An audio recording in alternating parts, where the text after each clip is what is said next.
Hello, it's Mark here from Yokel Bear Reads. I'm going to do some reviews today, and they're all based around mythology. I absolutely love mythology. It was what I was brought up on when I first started reading. As far back as I can remember, I can remember reading the Greek myths, the Norse myths, mythology from Egypt, and from Britain and Wales and Brittany, the Arthurian legends.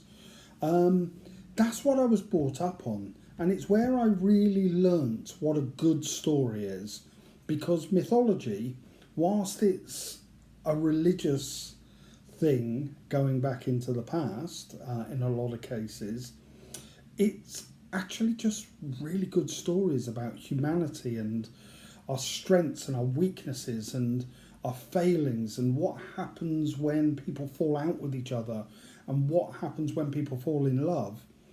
Now, since I was a child, I've actually read much wider because I think, because I'm British and because I live in Europe and my upbringing, I think I was exposed to certain types of mythology, the Greek myths, the Norse myths, and the classical Egyptian myths. Since then, I've delved into other cultures as well, Native American myths, and also kind of from the East as well, Chinese, Japanese, and every culture has had its mythology. And what it boils down to is myths are basically stories about us. They're stories about how we see the world. And there's been a couple of books that have come out recently, or fairly recently, that have brought these myths up to date, made them kind of for the 21st century. And the first book I'm going to review is, of course, Stephen Fry's Mythos, the Greek myths retold. Now, the one thing I'll say from the outset, this isn't the entire Greek myths retold. And in fact, it's not even really the famous myths, the myths that you immediately come to mind. So if you're looking for Theseus and the Minotaur, if you're looking for Heracles and his tasks, or the search for the Golden Fleece, or the Odyssey, or Helen of Troy and the Trojan Wars, these aren't in here. I will say that if you wanted to read those, if you've not read them and you want to read those really classic Greek myths, then you're probably best off going with this as a starter, which is the Penguin Book of Classical Myths. And this is kind of Greek and Roman myths, and they're very straight retellings, very well written, but you've got everything here, the Trojan War and all the famous myths. So yeah, I would highly recommend that if you wanted just a straight retelling of the really famous ones. Also, if you want like the Trojan Wars, I would go straight to Homer, and this translation by Roger Eagles I think is the absolute best. There's also a similar translation of the Odyssey. So yeah, pick these up. I think everyone should read Homer. It's absolutely great to read. And again, just such a well-told story. But getting back to Stephen Fry, what he's done is taken some of the lesser-known myths, which I think is a real strength of this book. It's taken some of the stuff that kind of falls by the wayside in terms of the retelling of the Greek myths. So in here, there's a lot about the creation myths, and they're absolutely brilliant because it's told like a family saga, which essentially it was. It was Uranus, who was the kind of, if you like, the founder god, and Gaia, Mother Earth. And it was about their relationship, and they kind of fell out with each other. And one of Gaia's children, one of Uranus's children, Kronos, well, he's a bit of a bad boy. And he actually attacked Uranus. Sorry for this, cut off his private parts and threw them across the world. And that's really well described in here. Those particular scenes Stephen Fry has written them as really quite graphic and somewhat nasty, but in a gleeful way. And it's, it kind of tells the stories and puts it in a 21st century context. Now, one thing that's clear from the very start of this book is that very often what we're talking about is analogy, what we're talking about is metaphor, but also we're talking about stories that come from a time where people had a very different mindset. I think one of the strengths of this book is that Stephen Fry takes the bits that we would find more difficult to understand because we have a different modern mindset and makes comparisons to the 21st century. It gives you analogies, it gives you metaphors through which to understand the way the myths are written. And that's a real strength of this book. But again, as I said, not just the creation myths, but there's also stuff in here about Echo and Narcissus, Arachne, Midas, and each of these stories shows that he really can tell a tale. Stephen Fry writes so well. And I also love the fact that he didn't shy away from the fact that some of these stories are about same-sex relationships. Some of these stories are about men falling in love with men, female gods falling in love with female women, and all kinds of things. It's kind of, I think it builds on the Song of Achilles, is kind of reclaiming that, somewhat reclaiming more of the kind of, I guess, queer, LGBTQI aspects of the Greek myths. And I know it's very, very difficult to make comparisons about our modern definitions and our modern way of looking at different sexualities and kind of taking them back through the centuries to a very, very different time. But I feel that it's kind of builds on Madeline Miller's The Song of Achilles, where it kind of puts that front and centre and tells the story through that. I also love, for instance, there was one story I loved in here that I'd never heard before, which is about the god Dionysus, who incidentally, it makes it clear in here, we owe such a great debt to Dionysus because Dionysus was the god who invented wine. Cheers, Dionysus. Actually, this is tea because it's a little bit early for me to be starting on the wine, but symbolic, metaphor, as it is in the myths. But this story was about Dionysus, who fell in love with a young man, a satyr called, is it satyr? Satyr? Called Ampelos. And Ampelos was a bit of a looker.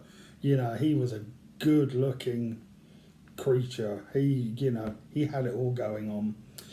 And Dionysus was trying to woo him. So he set up all these sporting events that he could take part in with Ampelos. But he would let Ampelos win, to win him over and seduce him. But this kind of went to Ampelos's head, and he made a rather unwise boast that he was better than a goddess. And suffice to say, the goddess wasn't impressed, and a punishment ensued. And that's what I love about the Greek myths, is these gods are vengeful. They're not, this is Godfather territory. They do not hold back in punishing people, often for really trivial reasons, and they really get the hump. And that really screams through this is kind of a story of a family, but like an omnipotent family with very special powers. The style of the book I absolutely love. I think you've got to be a Stephen Fry fan to really appreciate. This is one of the best Stephen Fry books I've ever read, and you can tell from the writing that he had an absolute whale of a time writing this, and that really comes across. But I think, if you're not a fan of Stephen Fry, you might find it a little bit too humorous, too light. But actually, that's what I thought was really one of the strengths. It's funny, it's witty, it's dark in places. And as I said, and I've said it so many times so far, but I mean, that's what I really want to stress. Really well told stories. I was up reading this really late one night because I just needed more and more and more of it. As I said, I mean, really to sum up, it tells some of the lesser known myths. You're going to get no Clash of the Titans stuff here. This is about the more, I would say, the more human myths about love, and there are some stuff in here about big clashes between the gods, but it's more a kind of lower level about kind of human emotions and told through the metaphor of these gods. So yeah, I absolutely love this book. So it's a 5 out of 5 for me. I cannot fault it. And the second book I'm going to review is similar in a way because it's a quite famous writer. Going back to the myths that he really loved when he was a kid. And again, same with Stephen Fry. He says in the beginning of his book about he was brought up on the Greek myths. And this book is Neil Gaiman's Norse Mythology. And in the introduction, again, it was about these were the myths that really inspired him when he was younger.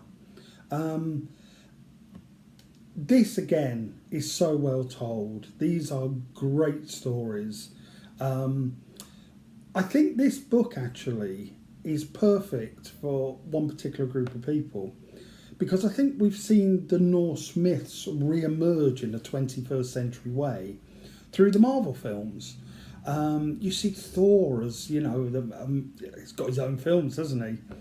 And I think this book would be perfect for people who love the Marvel films and are a little bit curious about, this is obviously based on Norse mythology, and finding out a little bit more about it. This is written in a really wry style. When I was reading this, what I got the picture in my head of, I can imagine these being read out or told around a fire in the dark out in the wilderness, and you've got a real sense that this is kind of written almost in the oral tradition that myths must have been when they were around at the time. The Norse myths weren't written down until centuries after the kind of they weren't written down, I think, till the 11th century. So initially these, like maybe a little bit like the Greek myths, but certainly with the Norse myths, were an oral tradition. They were handed down told from one generation to the other, and that's what you really get a sense of when you're reading this. You can almost feel as though Neil Gaiman's there with you. There's a roaring fire and he's telling these stories to you. Like I said, it's written in a very wry, humorous style. I won't spoil a lot of things, but I will say one thing that I really loved was about the trials of Thor. Thor is set 3 trials, and it doesn't go exactly the way that he thinks it's going to. Now, when I was reading that particular part about Thor's trial, it made me think, well, this is, there's a link to maybe Greek mythology in a way, because you have the trials of Heracles or Hercules, depending on how you pronounce it, which weren't in the Stephen Fry book, but are part of Greek mythology. And it made me think, is this because there's somehow the Greek myths had ended up in Scandinavia? Or is it because we as a species think about things in a certain way? And so when we tell stories, the same themes and the same actions will come out no matter what the culture is. And I think that's true. I mean, having read a lot of mythology, you see similar stories cropping up all the way through similar mythology. Now, I know that there's some people that think, that's because these were handed down by aliens, ancient aliens and all that, which is actually, I think, to be honest, that whole ancient aliens thing's a little bit racist, isn't it? Saying that, these different cultures couldn't come up with stuff on their own. They had to have somebody hand it down for them. But I think these stories tell us a lot about how we are as people and what our kind of psychology is and what our psyche is.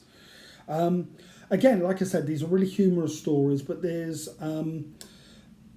I wish that these had been a little bit darker. I mean, I know that the Greek myths can be quite dark, and certainly, you know, bad things happen to people. But the real difference, I think, reading this is Norse mythology is sometimes bad things happen to the gods in here, whereas in Greek mythology it's more about gods punishing people, which I think is really interesting. And I'd like to do a bit more reading about, you know, why there are these differences. But like I said, the only downside is I wish some of these stories had been just a little bit darker, and I was expecting that, you know, from Neil Gaiman for, you know, a bit of kind of creepy stuff shot through it, and there is to a certain extent, but not as much as I really wanted. Now, again, what I really loved about this is these are two authors that are going back to their childhood and rediscovering them and re-looking at something that they actually loved when they were a child. Now, for me, it wasn't necessarily the Norse mythology or Greek mythology, though I did come to those. The book that really got me into mythology was about Egyptian mythology. Roger Lancelyn Green's Tales of Ancient Egypt, which I'll pop up there. I don't have a copy. It's gone missing somewhere. I must get myself another copy of it. But what I'd really like to see is maybe an author picking up the Greek myths and doing a retelling. I think that would be great to have these three books, Stephen Fry, Neil Gaiman, and another book. Hey, maybe I should write it myself. Oh, now there's a thought. Hi, it's Future Mark here. I've just said that somebody should do a retelling of the Greek myths. What I meant to say was somebody should do a retelling of the Egyptian myths, because I said the wrong thing because I'm an idiot. Why would anybody want to do a retelling of the Greek myths? Stephen Fry has done a bang-up job. Anyway, back to the feature presentation. But, I mean, I think it's because these myths are really about us. And I think they're as relevant now as they were at the time. Not in their literal sense. I don't think Zeus is sat at the top of Olympus. I don't think Thor is gadding round the clouds when there's a thunderstorm. But these myths tell us something about humanity. And I think that's why these stories have survived so long and have been retold and retold and retold for each generation. Now, one book recommendation I'm also going to add on to the end is if you're interested in myths in a more kind of academic way, then you really need to read Karen Armstrong's A Short History of Myth. This book is amazing. It is a overview, and it is very, very short. And this goes from the Paleolithic period, so we're talking about, I don't know, 70,000 years ago, right up to date, about what myths what meanings the myths have in society. Where do they come from? Why did they develop? Why have people believed myths? Why have they been handed down? And it goes through from kind of prehistory and the Norse and the Greek and the Egyptian, but also goes through the kind of the myths of the big religions, the myths of Buddhism, the myths of Christianity, the myths of Islam, and brings it right up to the 21st century. Now, there's a line, and again, a slight spoiler maybe, but the very last bit of this book, and I don't think this will really spoil it too much, but it's something that I just want to discuss. Though if you do want to read this and don't want to be spoiled at all, I would stop watching now, yeah? But basically, in the last chapter of this book, Karen Armstrong makes the argument that actually religions don't really do myths in the same way that they used to. And that where we get our 21st century myths from are from culture, from films, from books, from novels, from fiction. And the very last line, sorry, I have to put on the reading glasses, is if professional religious leaders cannot instruct us in mythical lore, our artists and creative writers can perhaps step into this priestly role and bring fresh insight to to our lost and damaged world. What a way to end a book. But what it made me think is that exactly what she said there is exactly what Neil Gaiman and Stephen Fry have done. Is they've told these myths for us right now in the 21st century and put them in a 21st century context, not setting them in the 21st century, but telling them in a way that we would understand in the 21st century, a way that we would understand through the metaphors that are used, through the writing that's used, through the terminology that's used. And I think that's really important because we, as a society, as a species, we need myths and we need writers who will provide those myths. So I would highly recommend them. There's a 5 out of 5 on all these books. Yeah, they're great. So if you want some mythology, get these books in your life. So that's it. That's my little kind of review on mythology. I will do some more stuff on mythology, and I'm particularly keen as well to do some stuff around British mythology, which is a little harder to come across. It was famously said by J.R.R. Tolkien, though this might be a misquote, but to paraphrase, that he wrote The Lord of the Rings to give the British the mythology that they never had. Now, I don't necessarily agree with that because I think there's Arthurian mythology and there's some interesting books out at the moment around Arthurian stuff, but also a kind of folklore, British folklore. I'm going to do some stuff on that because, again, it's a real interest of mine, and I think there's some really good stories to be told and some really good stuff to read.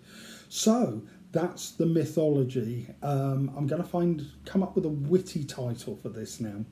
Okay, see you next time.